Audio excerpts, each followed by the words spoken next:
on today's Story Beat. I always tell everybody, if you're going to go see a Shakespeare play, it's like an opera, read a summary of the play. So at least you know the story. So you have to go in there prepared, because Shakespeare was writing for an audience who knew the stories. In other words, he's writing about ancient fables, and so his audience would have been familiar, certainly with the historical plays and some of the tragedies. So it's important for an audience to know a basic summary of what they're going to see. That way they'll be less intimidated.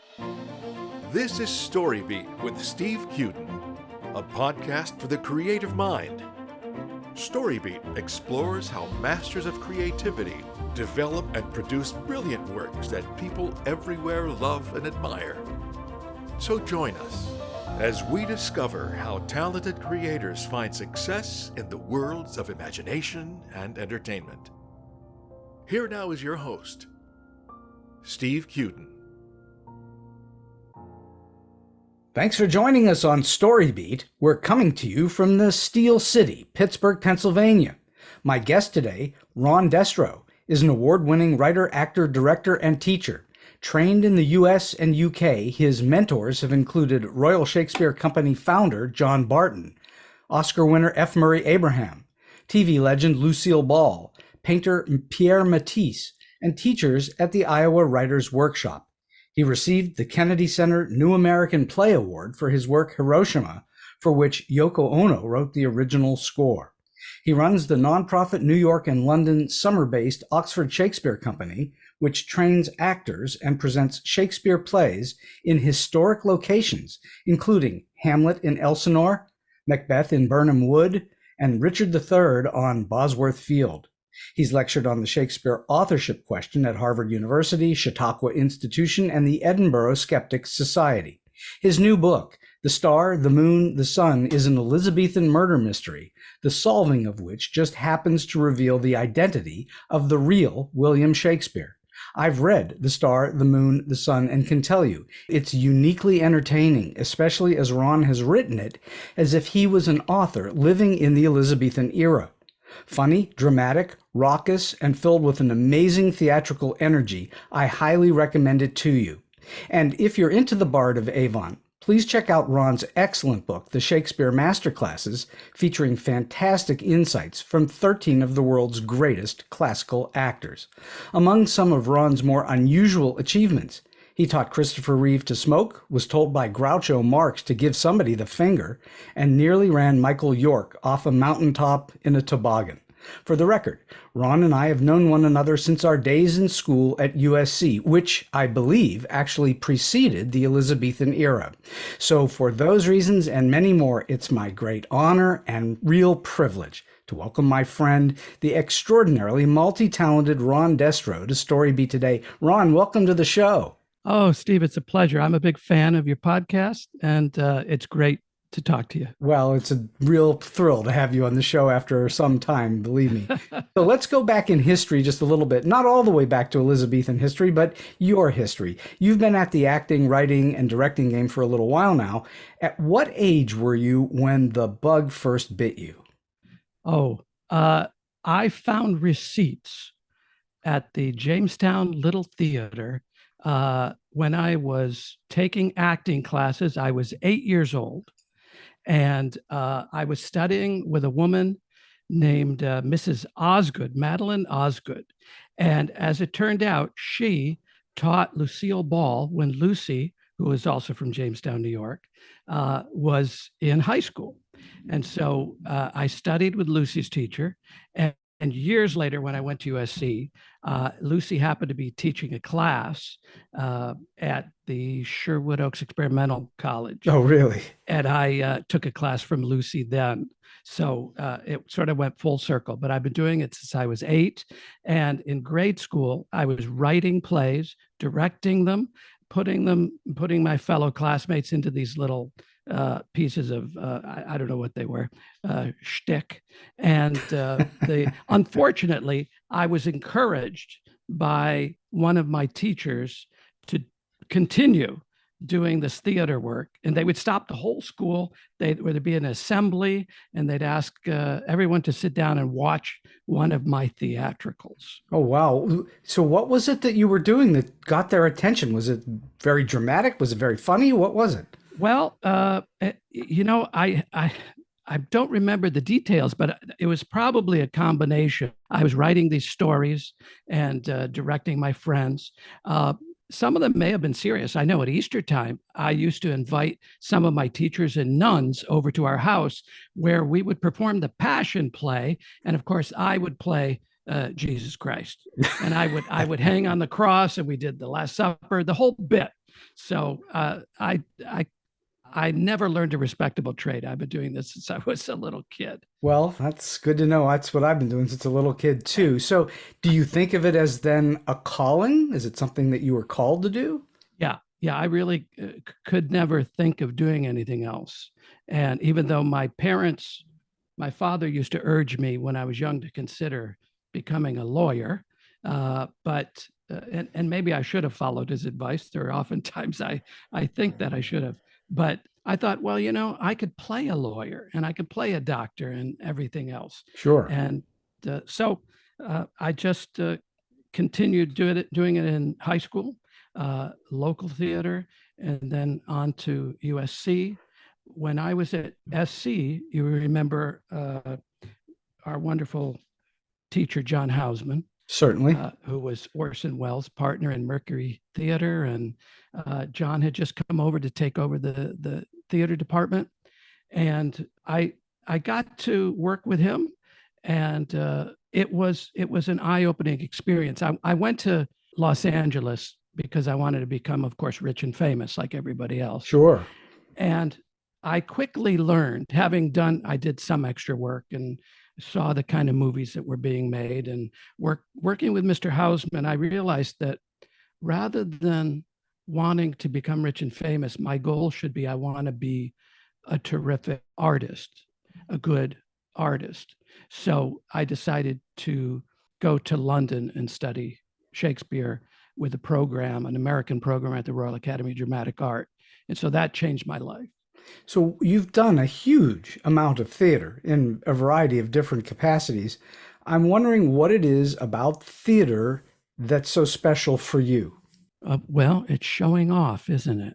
Certainly is. It goes back to when we were kids and, hey, everybody, look at me, because I'm not good at sports and I'm not good at math and science, but I can make people laugh.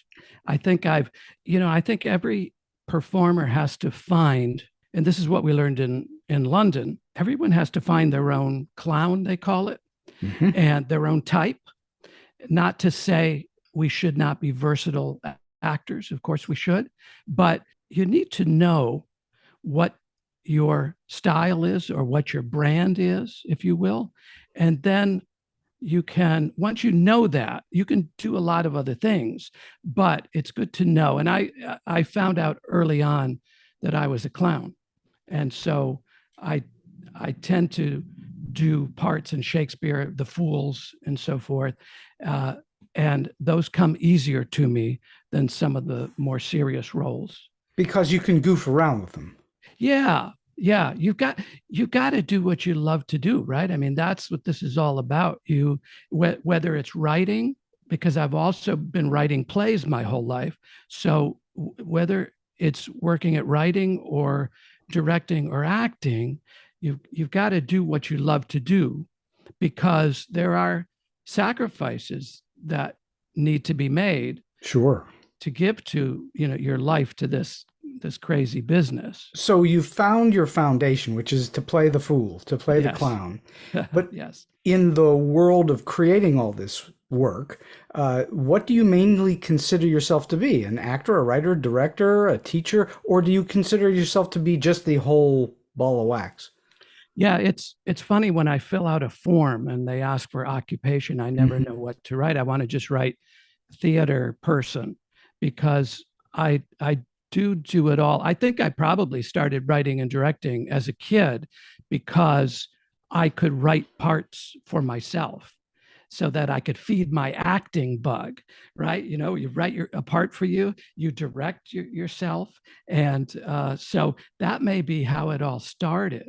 It was later on that I realized that I could tell a story in an interesting way. And so I started to be encouraged in playwriting, and I won a couple of awards and things in my plays. So that encouraged me.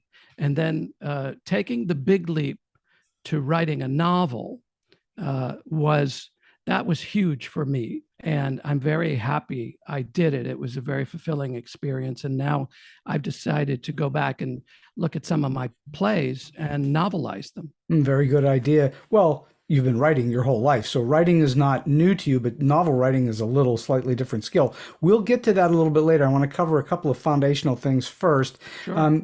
I'm just wondering, in all of your experience as a Shakespeare scholar, what was it about Shakespeare, or what we consider to be Shakespeare, that interested you in the beginning?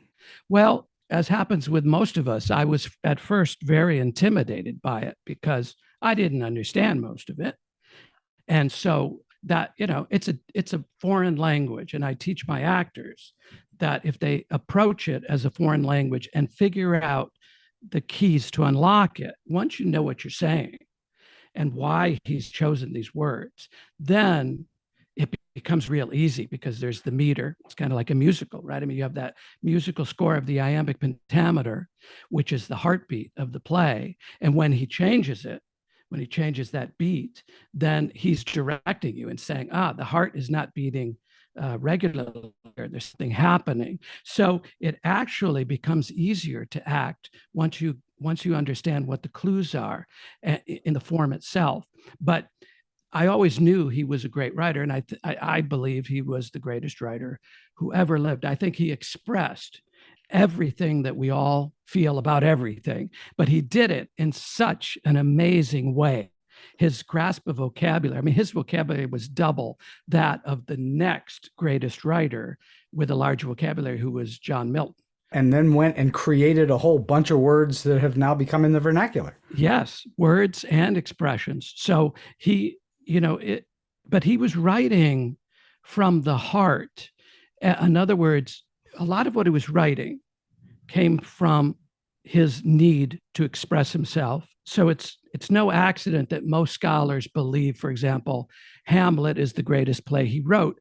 Well, it happens to, if you start to research the Shakespeare authorship question and so forth, you find out it may indeed be the most autobiographical play. So he's, it's personal, and that's what makes great writing, is you're writing about what you know. So you've just explained that there is a way for certainly Western and American actors to get into Shakespeare when they are intimidated and when they may not quite understand the words or how to express them. Yes. I'm curious what your thinking is in terms of what the biggest hurdles are for audiences to overcome who don't know or understand or have not studied Shakespeare. What can they do to overcome that hurdle? Yeah, that's a great question. Number one, I always tell everybody, if you're going to go see a Shakespeare play, it's like an opera. Read a summary of the play, so at least you know the story. So you have to go in there prepared, because Shakespeare was writing for an audience who knew the stories. In other words, he's writing about ancient fables, and so his audience would have been familiar, certainly, with the historical plays and some of the tragedies. So it's important for an audience to know a basic summary of what they're going to see. That way they'll be less intimidated. But the most important thing, the reason why Shakespeare is so difficult to understand, is because, I believe, it's because the actors don't know what they're saying. And that means the director maybe doesn't know or didn't tell them. So they need to know what every word means, and why Shakespeare chose this word over that word, because he could have said anything, but he chose particular words because they have meanings. Many words he uses have 2 or 3 meanings, and he wants you to hear every meaning. He wants you to hear everything and see all of these different images. in your mind when you're listening to these characters. But I think that's number one, is that the actors just don't know what they're saying. And a lot of them ignore the meter because they weren't trained to say it de-dump, de-dump, de-dump, de-dump, de-dump. You know, I mean, you've got to know the rhythm. You don't want to make it sound sing-songy like you're singing, because the audience will get bored with that. But you have to know underneath that that's the heartbeat of the text. And then the other thing is that a lot of the productions, they try to overcomplicate it, or they change the setting to 1930s Chicago, or, you know, which is okay if you can back it up, if there's a reason to do it. But I think most directors need to trust the text. It's pretty good, and people have been reading it for 400 years and enjoying it. But the actors need to know what they're saying. Plus, don't ignore the audience. In other words, if you go to the Globe Theater today, the audience is, many of them are standing around the stage. The stage juts out, and on three sides, you have all the thousands of people at your feet as an actor. Well, this tells you the audience and the actors are in the same light because it's an open air theater. Sure. So so you can see the audience as you're performing. So when you come out and you say, to be or not to be, that is the question. It's not an interior monologue. You're talking to these people right in front of you. All those soliloquies are meant to be delivered to the audience. It's an interaction. You look at someone and you say, to be, and you look at someone else, or not to be. What should I do? The audience is going to help you answer the question. That's why a lot of Shakespeare soliloquies, they set up a polemic. There's this, there's that. Now, what's the answer? And the actor, the character, needs to use the audience to help him or her solve the problem. Mm-hmm. So there's got to be interaction. Well, for sure.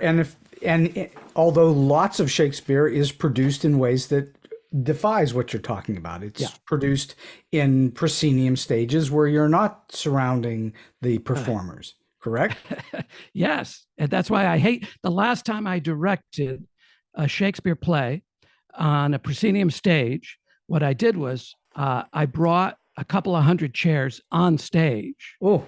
And we performed. So the audience was sitting on stage and we were on stage. So I basically turned it into a black box. Interesting. What do you think about modernized? You already alluded to the fact that you think it's not a great thing, but Shakespeare's been proven to be very malleable over time. He's one of the rare playwrights who has been translated scenically into all kinds of different places, including in motion pictures and into different settings and eras and so on. What is it about him that invites people to put him in different scenarios? Well, he's the universal playwright because he's writing, even though in the plays, they're very political, and he's writing to the Queen and he's telling Elizabeth about certain political events that are going on. And so he was the Queen's allowed fool. But Shakespeare was the Queen's fool. That's right. That's right. I don't think I've ever heard it put that way.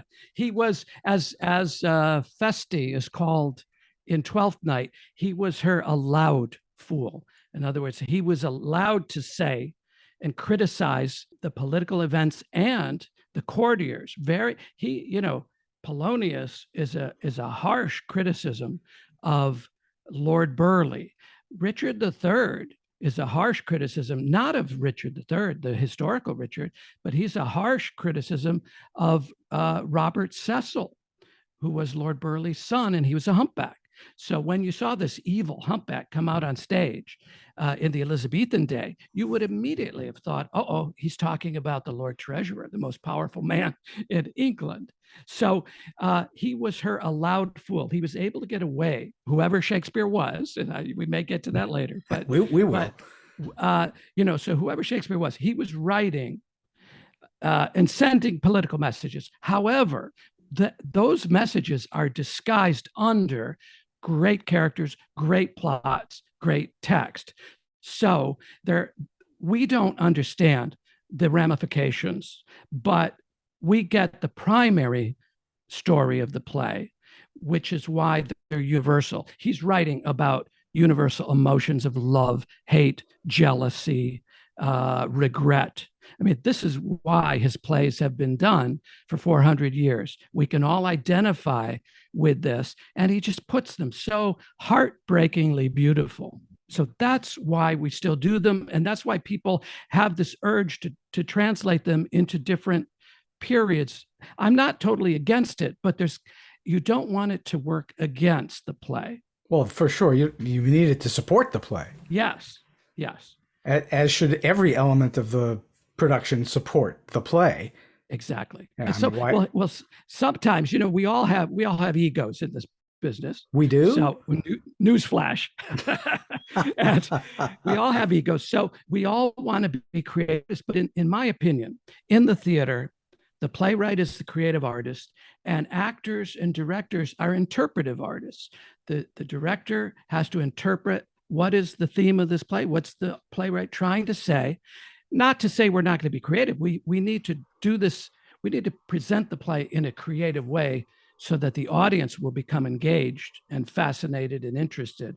But we're primarily interpretive artists. We want to be faithful to the playwright, because if we don't, then write your own play.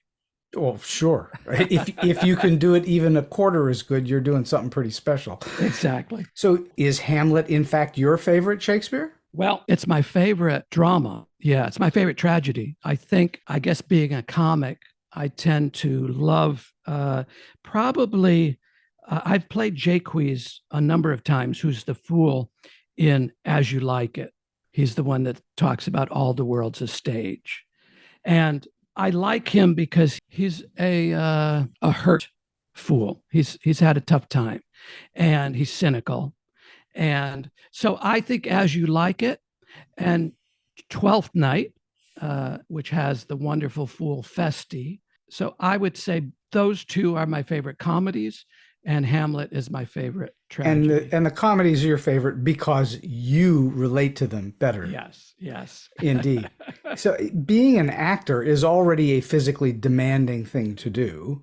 Is Shakespeare more or less so than an average standard American play? Oh, I think it is more demanding because you've got to get your tongue around those words. And it's not always easy. And with modern texts, sometimes we can, fudge it a little bit. It's hard to fudge in Shakespeare, although it's funny. Every great Shakespearean actor I've talked to has said, whenever I do have to ad lib in Shakespeare, I somehow ad lib in iambic pentameter. Yeah, I assume that they're extremely well trained. Well, it's ingrained in you, and what you do is, it's ingrained in your training, and it's ingrained in the rehearsal, but then you forget about it in performance because, as I said, you don't want it to sound sing-songy. But if you ignore it, I've been to productions in New York where I'd see a production and there was just something off with it, something wrong with the way it sounded. And so I would surreptitiously pull out my book of whatever the play was that I happen to have with me. And I noticed, I said, oh, this must not be written in verse. It must be prose. But no, it was verse, but they were ignoring the verse. They were ignoring the rhythm. And that's what threw it off for me. So it is a form of, I'm going to say this and correct me if I'm wrong, it's a form of poetry without being read like a poem. Yes, absolutely. It's most of it is unrhymed. A lot of the poems do have rhymes, or a lot of the scenes will end with a rhyming couplet, but primarily it's free verse, which is that it's written in iambic pentameter, but it does not rhyme. Mm-hmm. Yeah. So many poems, of course, don't rhyme. I'm talking about poems throughout history, not just Shakespeare, don't rhyme. And yet they may not be written in iambic pentameter, but they're still considered to be poetry. But Shakespeare is thought of in many ways as being poetic, even when it's not rhyming. That's what you're saying, correct? Yes, absolutely. Because He's done two things. Iambic pentameter simply means an iamb is an unstressed syllable followed by a stressed syllable, de-dump. So, and pentameter means 5 beats. So most lines are de-dump, de-dump, de-dump, de-dump, de-dump. In sooth, I know not why I am so sad. So the reason why the iambic works is because it's the heartbeat. De-dump, de-dump, de-dump. So it's very natural for us. And 5 beats, 10 syllables is about how much time or length we need to express a complete idea in English. So it was a very convenient measurement. And plays before him were written de-dump, de-dump, de-dump, de-dump, de-dump, de-dump, de-dump, de-dump, de-dump, de-dump, de-dump, de-dump, de-dump, de-dump. So it sounded sing-songy and rhymey, and it didn't sound real.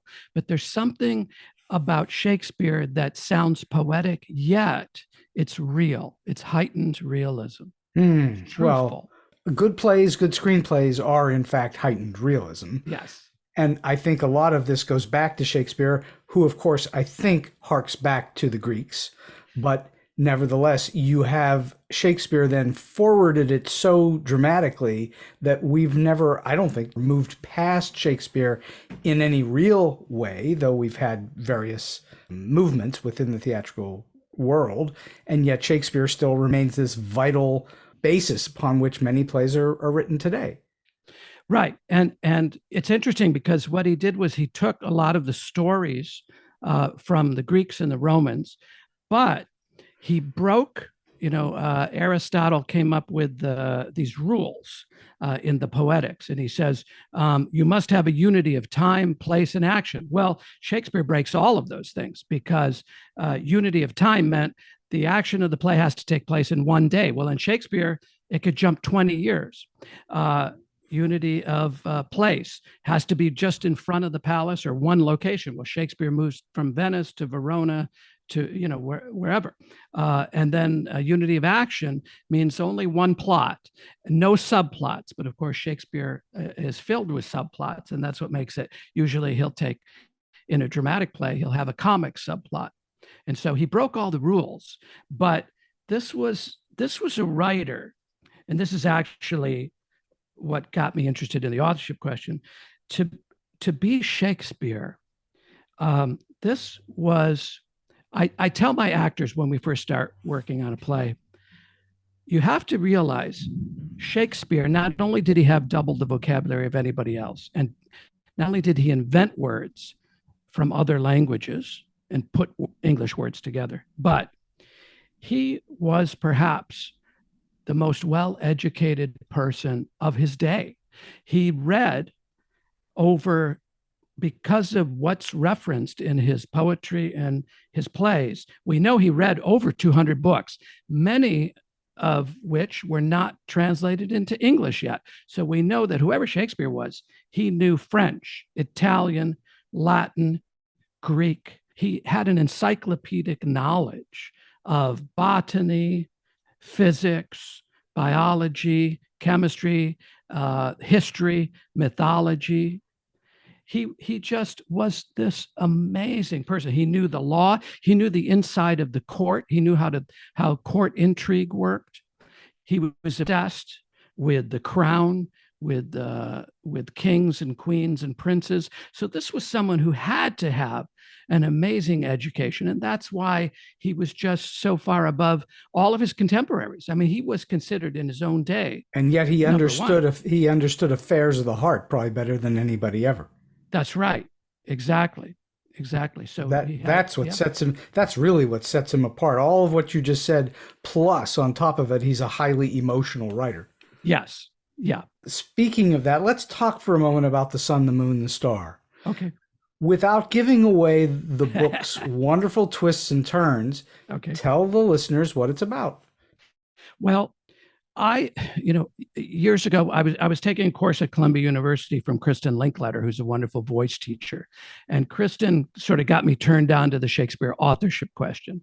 And so I quickly realized that she and all of these writers, Emerson, Twain, Henry James, Walt Whitman, they all doubted that Shakespeare was this simple man from Stratford-upon-Avon. So I thought it was interesting. This is the most famous writer in history, and we seem to know so little about him. And what we do know tells us that he probably was not the writer. He had a similar name, Will Shakespeare from Stratford-upon-Avon.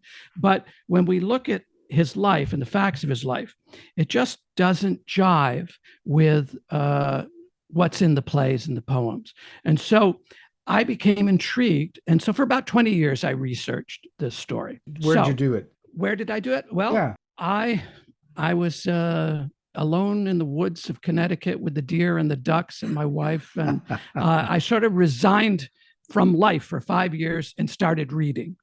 And so this is before the internet was big. So I started reading everything I could about the authorship question. There are a lot of wonderful books out there.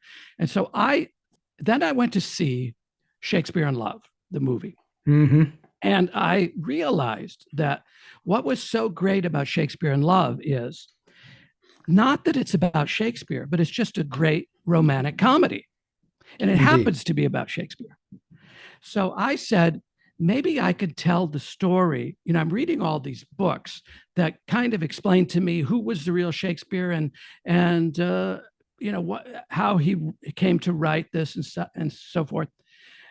And I thought I would love to write like a novel, a mystery.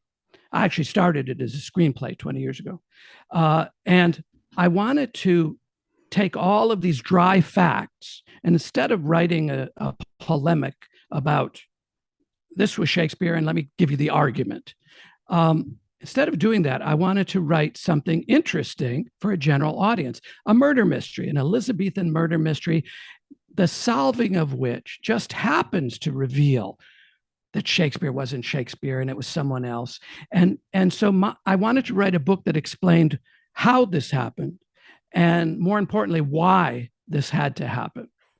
And so I wrote this, and I took advice from one of my mentors, Malcolm Mackay, who's a director at Shakespeare's Globe and the Royal Academy of Dramatic Art. And he's a wonderful writer.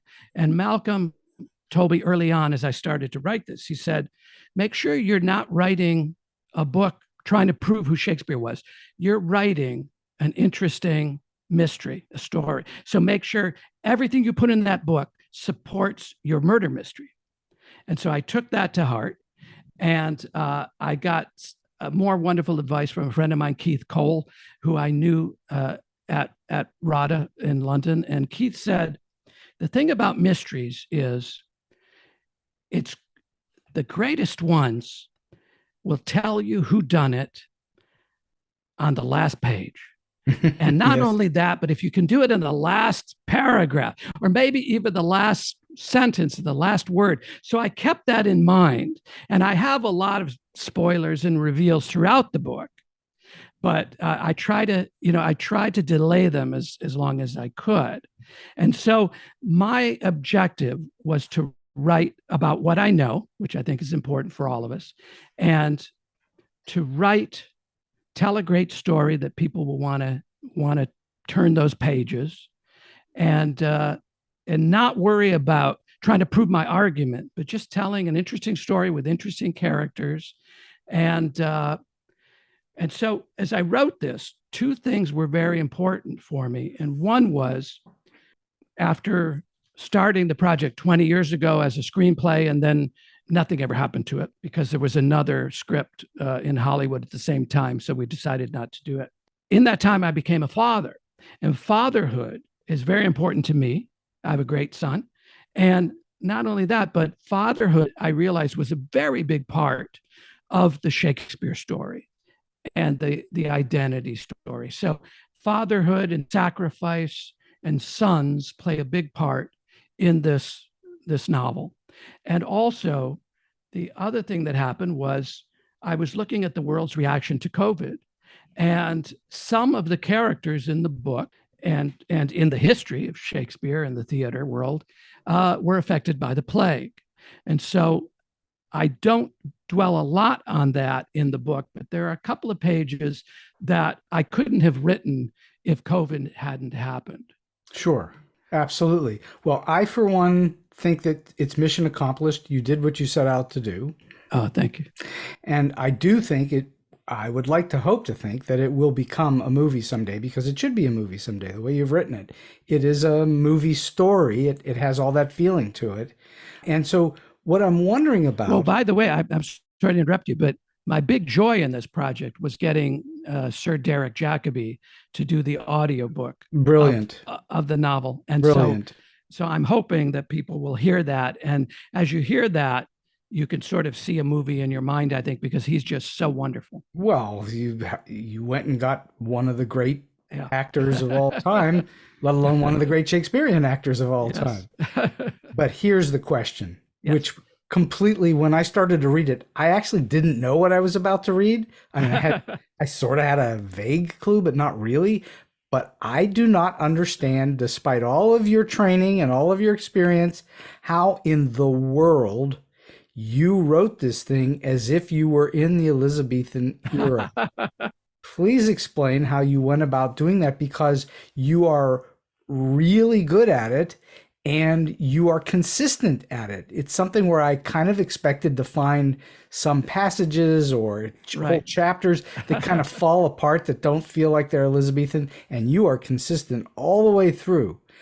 How in the world did you do that? Well, a couple of things. I think, having done Shakespeare for most of my life, I can hear those voices.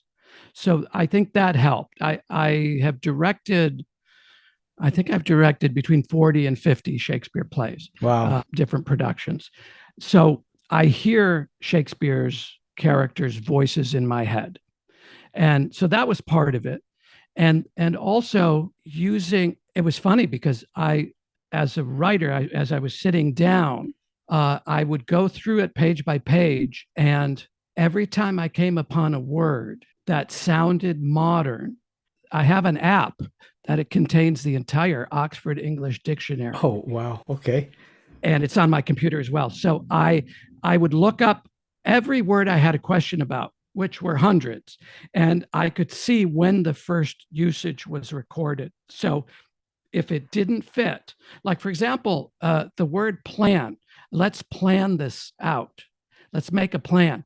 That is more contemporary. That was not Elizabethan. So I replaced that word with stratagem or something, that. But I wanted to also make sure that I didn't want the book to sound difficult for a modern reader. And so the first draft was a little too Elizabethan. So, and I asked a few friends to read it, and they said, I gave them the first chapter, and they said, okay, but what does this mean? What does that mean? So I realized I wanted to be true to the period, but also I needed to make sure I wasn't making it sound foreign. And so I hope I accomplished that. I definitely think you did, because I will tell you, with all due candor, I have trouble reading Shakespeare most of the time. I'm not a Shakespeare scholar. I've not performed in a Shakespeare. I've never actually, well, that's not true. I have worked on Shakespeare plays, but I have trouble reading Shakespeare. I find it difficult to do, but I had no trouble reading your book. Oh, great. Well, that's good to hear. I mean, no trouble. I got it immediately that you were not writing as if you were Robert Ludlum or Stephen King. You were writing as if you probably were Shakespeare writing back in the day, only you weren't writing a play, you were writing a novel, which was very compelling to read. It was very interesting reading. And so it fascinated me that you did that, and I was really stunned that you pulled it off all the way through. I thought, okay, this is really going to go fall apart at some point. Yeah. Well, I think for me, the thing I miss about this, because I've started writing my next play, which is set in the 1980s. So, or my next novel based on a play that I wrote, but it's set in the 1980s, and I don't have my narrator, Arthur Taverner, who is the narrator of The Starre, the Moon, the Sun, is this drunken, portly poet, Arthur Taverner, who I kind of imagined when I was writing it to be Derek Jacobi. So that's why it was so easy to have him, in my mind. That helps, doesn't it, to have an actor who you're familiar with actually in your mind's eye as you're writing. That's right. And he's kind of like a Falstaff character. So I, as soon as I hit upon having Arthur as a narrator, it all became easy. It almost, I swear to you, it almost wrote itself, because Arthur is so fun and so charming, and he doesn't always use the right words, and he goes off on a lot of tangents, but I found him so interesting that I just feel I was blessed in finding his voice. And so now, as I'm writing other things, I say, "Oh, I sure miss Arthur's voice." So I've got to create another narrator who's just as interesting. So from the moment that you actually started to really construct the book, how long did it take you overall to write it? I know you researched it for 20 years, but I'm talking about the actual writing of the book. Well, the writing of the book, it took about 1 year to write it, and just about every day. And then it took about 1 year to get an agent after 539 emails. Oh my goodness. Yes. And I used... You're not determined or anything, are you, Ron? I was determined to get this. I'm very proud of this, and I wanted to get it out there. It's funny because once I got the agent, we had a couple of offers from publishers, it's small independent publishers, and we didn't take the first couple. It's funny. I thought of F. Murray Abraham, who is a good friend and a wonderful person. Murray told me that when he received the Academy Award for Amadeus, Shirley MacLaine came up to him and handed him the award, and she whispered in his ear. And I said, "What did she say to you?" He said, Shirley said, "Don't take the first offer you get." So I kind of remember that. So I said, you've got to, it's my first offer from a publisher, but let me weigh this. And as it turned out, we went down quite a few publishers until we got a good deal, because the sticking point was the audiobook. I was determined. A lot of publishers don't want to put up the money for an audiobook, especially the money that it requires to pay a big star to do an audiobook. Sure.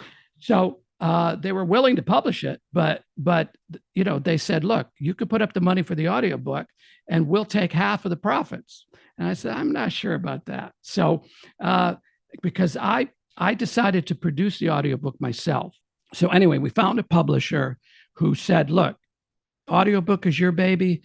We'll just put the book out. So, ebook and paperback, we'll take care of that." Well, that worked great. So here's what I'm curious about. I ask lots of authors about the reception of notes, the giving of notes, but more importantly, the reception and the dealing with notes, because this is part of the process of being a writer, is the revision process. Yes. Now, you've written a book that's specifically in a kind of language that most publishers would never see in their entire lifetimes. So my question is, did you receive notes from an editor at a publishing house? And if so, how did you deal with them?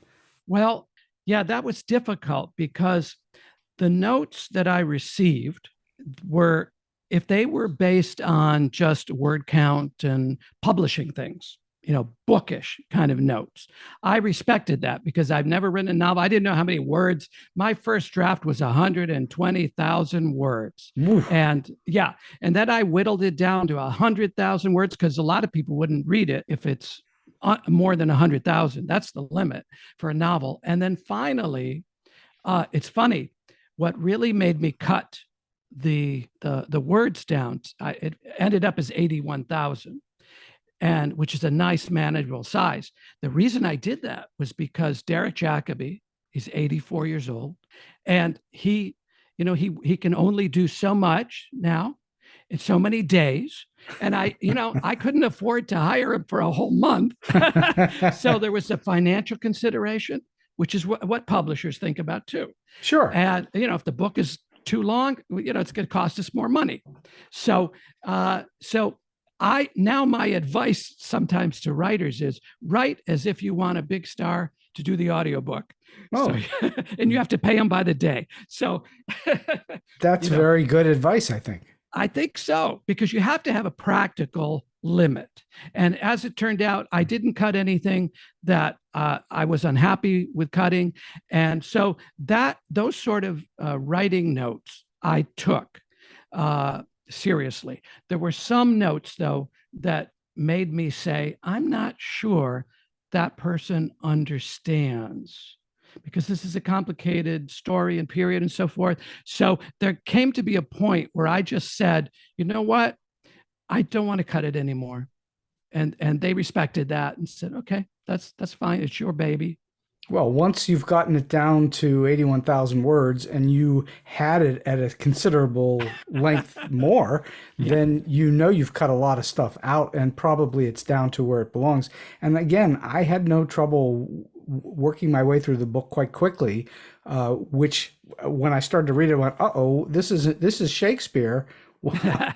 But then I had no trouble reading it at all, which was really great. So I'm curious, as a longtime actor, how do you think your ability as an actor and a director and a playwright influenced the way you were able to write the book? Well, I think the book, like you said, it's easy to envision it as a film. It's very theatrical, I think, and maybe because of my background in writing theater and knowing you've got to have certain climaxes and so forth, and curtain lines at the end of a scene or at the end of a chapter. You want something to be said so that they say, wait, I can't put this down. I have to go on and read the next chapter. So I think that helped me and informed me, just like we always tell directors, take an acting class. So, if you're going to give a direction, you need to know what that feels like on the other side. If you're expecting too much from an actor, or if maybe you're not phrasing the direction properly, and actors should take directing classes. And so it all fed into the other. And so I think they all fed into the novel to make the novel theatrical. And of course, writing plays, the thing is, you don't, for example, I took a play that I'd written. It's set in India. It's about a dowry burning in India, very serious, important subject. So I decided to novelize that. I just went page for page and wrote it, the dialogue, because the play is all dialogue. And there's no description. I mean, very little description. It's all dialogue. So I wrote all the conversations as if it were a novel, added little things here and there. Well, it's only 20,000 words. So that's a novella. Yeah, exactly. So I've decided now I've got to go back and color it. But not only with description. I mean, I found an interesting subplot and another story and so forth. So it's going to become a new work with the skeleton of the play. But that's the difference. Plays are, we just see the end result. We don't get the descriptions of the characters, the descriptions and the smells and the colors, and that you have to put into a novel and make it interesting. Well, that you did in spades. You could really feel and smell the very different environment of Elizabethan England than what we experience in today's modern world. You could taste it, you could smell it. It came pouring off of the page. Did you work with a certain audience in mind as you were creating it? I kept reminding myself, I want the average person who may know very little or nothing about Shakespeare to enjoy this story. So I was not writing it I could write other books for my colleagues in the Shakespeare industry. Mm-hmm. And the Shakespeare master classes, that sort of did that, the book, my first book you mentioned. But no, I wanted to stick with, this is for people who want to read a good murder mystery. And that you did. It is a good murder mystery. Do you think that it was more challenging to write than a play? Oh, yes. Yeah. Why? For me. Well, because you had to put all that description in? Yeah. It's trying to be judicious with that. How much do I need to describe each character? Is it necessary to describe a character, or how much of the scene do I have to describe? Do you find that creating dialogue was helpful in then creating scenes in the book? Did that make it easier for you because you've written so many different plays? Yes, the dialogue came rather easily. What my fear was that I didn't want it to sound like a play or look like a play on the page where it's just two characters going back and forth. When that does happen, there are a couple of scenes. I have these two characters, Mutt and Boyle, and they're servants, and they drink more than they serve, and they're at the court parties, and their job was to give all the gossip on the courtiers who are present and Queen Elizabeth and so forth, and do it in a very funny way. So those are the only two sections, I think, in the book where there is a play-like feel, because it's just this page or two of two funny guys going back and forth. But I wanted to be sure that I didn't do too much of that, because then it would turn into a play rather than a novel. That's where Arthur's voice helped, because I'm always remembering he's telling the story. Do you think that your years and years of directing so many productions enabled you to envision how this would play out as if it was on a stage or in a movie? Because I think that's what I think was great about the book, is it felt very visual and very theatrical, and yet it felt natural in the way that you wrote it. Do you believe that being a director helped you to do that? That's a difficult question. I don't know. I think it was being a playwright. It's funny, I don't think it was being an actor, because I couldn't see myself in any of the roles. Really? Not in any of them? I mean, I can now. I mean, I know when they make the movie deal, I'm going to say, wait, I want to play such and such.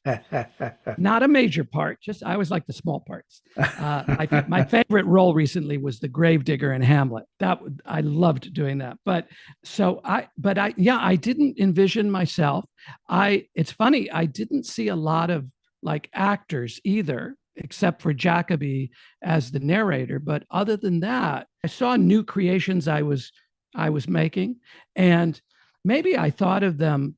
So many of them are historical characters. So I knew what Horatio looked like. I knew what Shakespeare looked like, and Anthony Mundy, and all these John Lilly and Ben Jonson, because I've seen portraits of them. So I think that helped, but I'm not sure if, I suppose subliminally, being an actor and a director, it all helped. I would expect that it all is kind of a soup, that at some point for you, you're all of a piece, but it's many, many parts to make that bouillabaisse, I guess it would be. Do you think... Well, you know what was weird was, and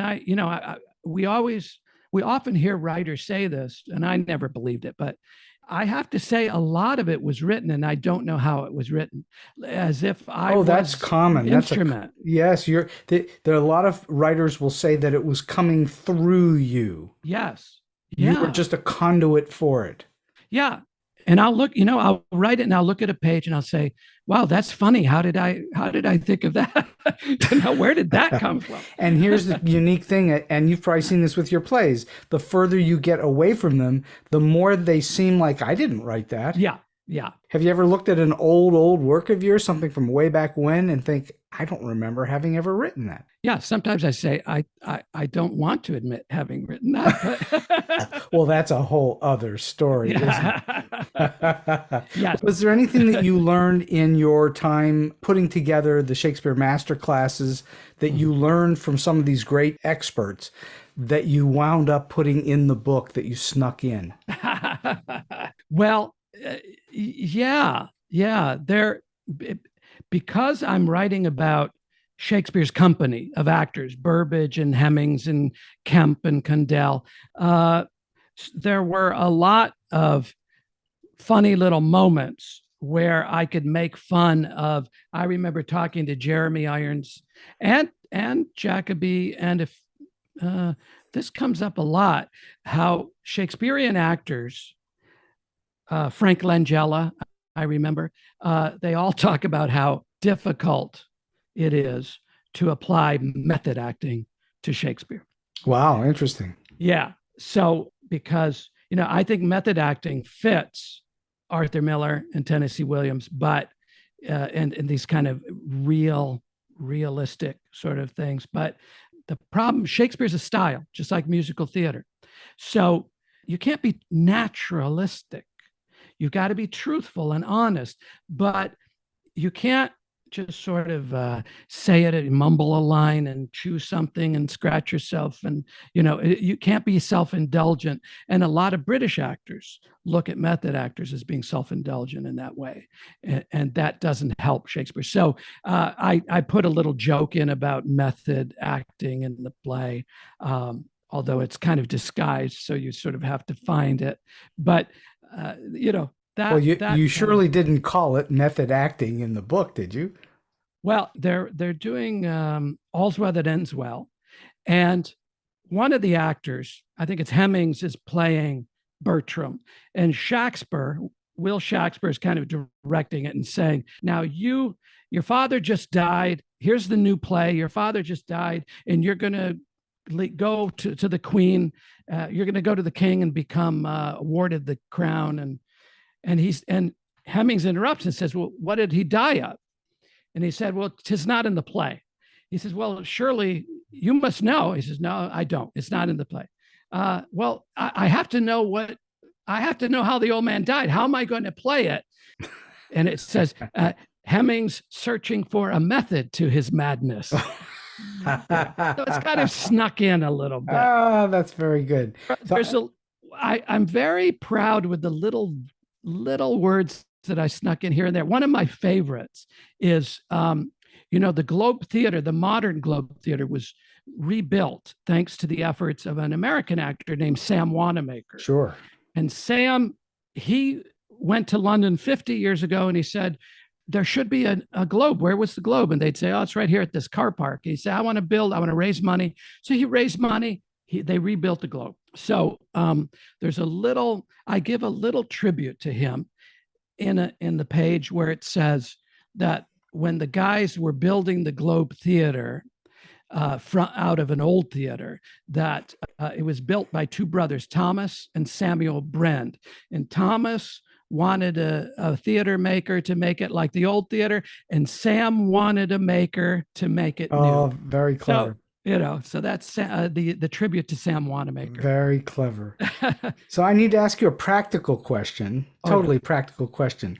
Most acting, directing, and ultimately writing to produce something of quality comes with various built-in pressures.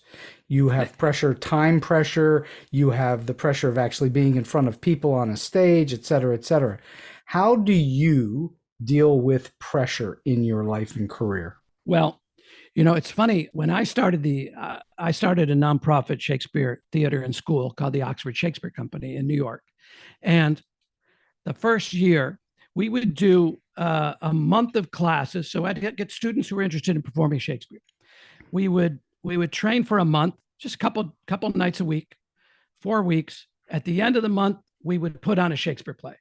So they're memorized, ready to go, end of the month. The following Monday, we'd start a new one. First year, I did 11 Shakespeare plays in 1 year. Wow. So that was a lot. So we were a pressure cooking factory. We were just cranking them out. And a lot of the actors would return the next Monday and then do another one and do another one. Well, then we started these, we now continue to do these summer 10-day workshops. So what happens is, talk about pressure. Actors audition on video from all over the world. They send me, if I say we're going to do Hamlet in Elsinore, Denmark.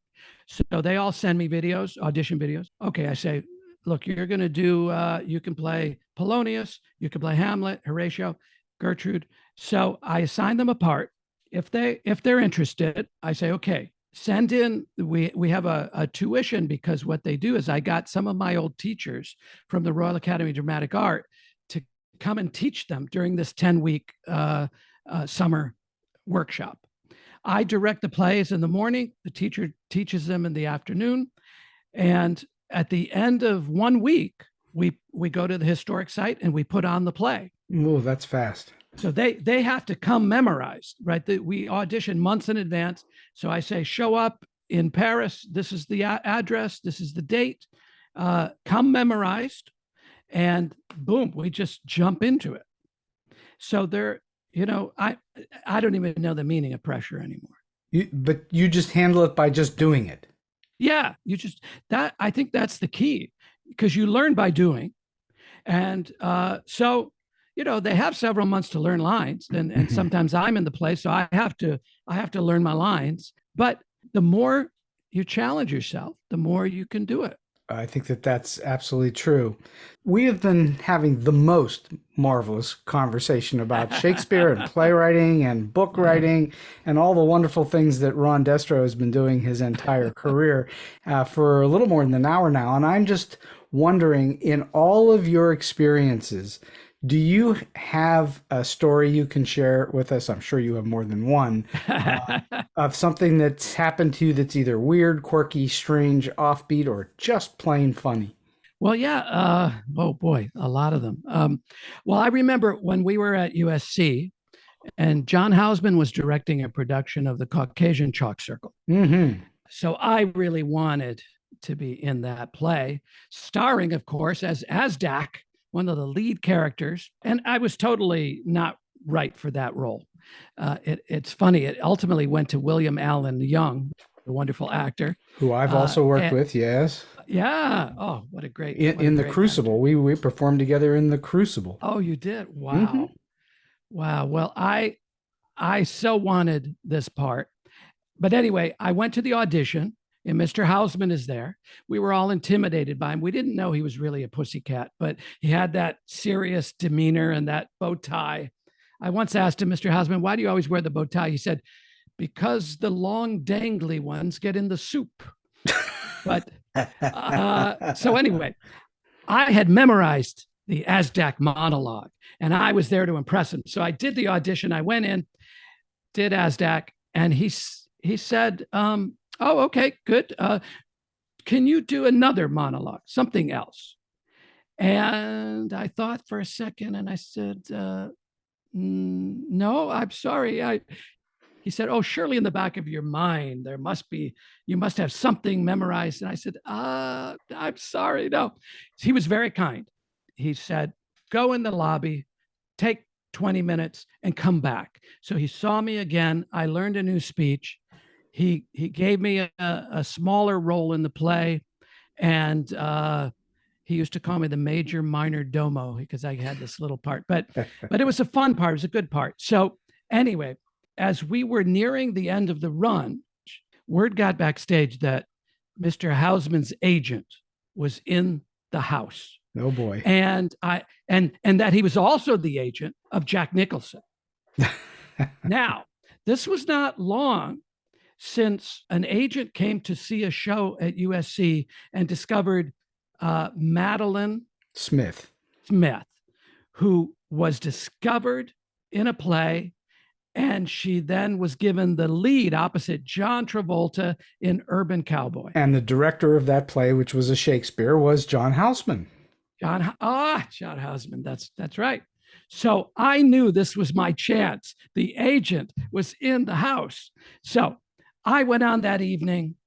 I tell you, all the stops were out, no holds barred. I gave the performance of a lifetime because I was auditioning for this guy in the audience. Well, after the show, I saw Mr. Houseman's assistant, Louie. She started to walk toward me backstage. I was ready to pack for Beverly Hills. I knew. She was headed right toward me. She said, Ron? I said, yes. She said, Mr. Houseman has a message for you. I said, oh, really? What is it? She said, the message is, Mr. Houseman wants to know what took you so long. And of course, the moral of the story is you got to play every performance as if Mr. Houseman's agent is in the audience. Exactly. You know? That's very funny. So last question for you today, Ron. You've already given us a tremendous amount of advice throughout this entire episode. And I'm just wondering if you have a single solid piece of advice or a tip that you like to give to those who are starting out in the business, or maybe they're in a little bit and trying to get to that next level. All right. George Burns said, come watch a fellow like me perform. Carl Reiner said, if you stick around long enough, eventually they'll build a theater around you. Maury Amsterdam gave me one of my favorites. When you start out, Be as mean and miserable as you possibly can. That way, when you become a big star, nobody can say you've changed. I asked Groucho Marx if he had any advice. He said, yeah, give him the finger. That's really funny advice, Ron. And I just, this has been an absolutely spectacular hour on StoryBeat. Can't tell you how much I appreciate your being on the show with me today. And I greatly appreciate your wisdom and your shared experiences and your friendship throughout all these years. Yeah, Steve, it's been great knowing you and listening to your podcast. And it's been great talking to you today. Thank you so much. And so we've come to the end of today's StoryBeat. If you like this episode, won't you please take a moment to give us a comment, rating, or review on whatever app or platform you're listening to. Your support helps us bring more great StoryBeat episodes to you. StoryBeat is available on all major podcast apps and platforms, including Apple Podcasts, YouTube, Spotify, iHeartRadio, Stitcher, TuneIn, and many others. Until next time, I'm Steve Cuden, and may all your stories be unforgettable.